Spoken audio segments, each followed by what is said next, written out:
relationship with God, which is yourself, really. So let go and let God. They're really talking about let go of all of this intellectual deep shit that you think you're doing. And let the God come out in you. You God. You got the God force, that God power. That ain't God because you're melanin or whatever. Because you can have a melanin and be a fucking human. And half you niggas still are.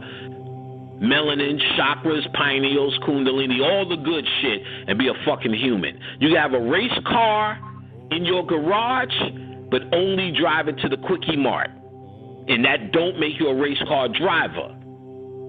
Until you using it on the racetrack, then you can be called yourself a race car. Until you have a motherfucking race in that car. And you got a car, but that don't mean you racing it. So you got melanin, kundalini, pineal. That don't mean you using it.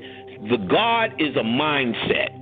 And that mindset is beyond human. That's why you understand the mind of God. If you think like a human, that's what that means. If you're thinking like a human, you won't understand the mind of God. Like half your friends don't understand you right now. You said, I try to explain, Patty, they just don't get it. They don't understand the mind of God. You have the mind of God because it's your thinking that makes you God. God is a frequency. And here's the news. That's not the end game. The God frequency is just the highest thought in this reality. They have codes for higher thoughts. Those are called chaos beings, which all forms of creation or potential creation, that's called potential energy. That energy can become anything. Creative energy is already spent energy. It's energy that already has a definition. A cat, a rose, a hat, a dog, a flea, a tick. Those are creative energies that already have a designation, either kinetic or actually spent energy.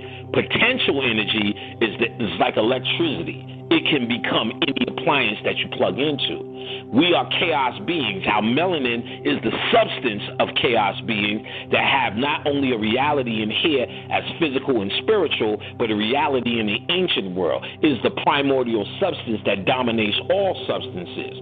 But it needs to be spiritualized with your thoughts, and you have not done that because you think like a human. You think about your job and how to win. You don't think, and you do have to do that, but you don't put that in this small category. So when you let God out, these things will start to, these minor things called your job, your mortgage, your rent, your kids, the police, taxes, court, and all the rest of that shit becomes a small thing. Because in your mind, you think it's your greatest challenge on planet Earth. It is. But your real greatest challenge is to get in touch with your divinity. So you have to lose yourself in all of these symbols, all of these deities, all of these mythologies, all of these lectures. Figure out how to fucking heal yourself with peach soda.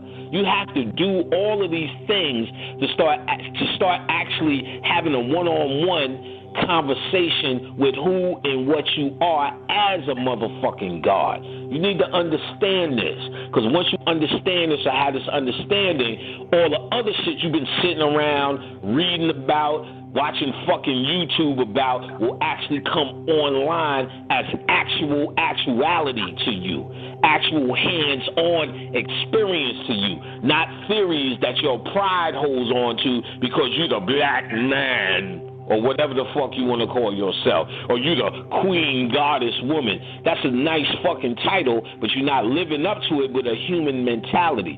God, force, power, or the God head, as they call it, means you're run by a different system in your knowing, not in your thinking, in your knowing. You know thyself, know enough to become, all God is a creator. So to be God down here, you have to be master creator of your reality, not the creator of a rose and a dove, that shit you learned in the Bible, a swallow. That ain't got nothing to do with it. It's talking about to be creating the reality that you want. God is a motherfucking magician. Mm-hmm. Magic is what God is. So I am God, therefore I am magic. You understand? Because I create what I want. I create my home. I create the people around me. I create my emotion around me. I create the women around me. I created the one woman that's my soulmate to make the connection with me. I get what I want because I step up and have convinced myself of what I am and what I need to be. Therefore, on the top of my crown is God 7. I mastered earth.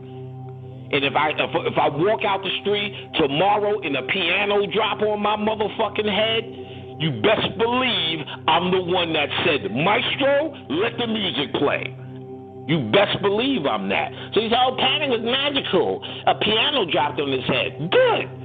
Now I go back to my throne while you sit around and wonder if your ass is going to get beat by a white police officer. Put my hands up, don't shoot. You can have all of that. If you die and how you die and however it comes, you're going to die. This is not forever. Just because you eat vegetables, don't fool yourself. You're going to. The 100-year-old vegetarian, I've never met him. You're going to. And that's because you have to go. You're supposed to go. You're designed to go. You're not here forever. So however you take that leave is how you chose it, whether you're aware of it or not, because you made these choices before you got here. Because if you're saying you didn't make these choices, if you're saying someone put you here and you just was born by your parents' will, then I have to ask you, God or Goddess, well, who was it? Shit, we getting a whole bunch. Karma, I'm getting in trouble for karma. Well, who's controlling it? That's over you, that you can't supersede if you're God. That's why white people run around and do what they do. Because if they don't believe nothing's bad, nothing's bad. Karma has nothing to do, karma has nothing to do with good or bad. Karma has everything to do with cause and effect. So if you believe that cause or that effect is bad, then by golly it would be.